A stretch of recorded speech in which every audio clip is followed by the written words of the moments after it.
خب بریم به یکم قبلتر ببینیم مثلا این ماشین چه بلایی سر شما.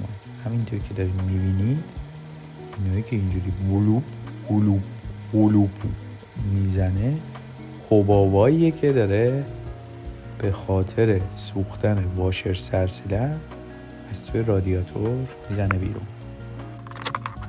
اینجا میخوام استارتش بزنم، دارم از توش فیلم میگیرم برای دوستم که ماشین خیلی کم کارگرده، بیا بخرش، ضرر نمی کنی، حالشو ببر، چه ماشینیه.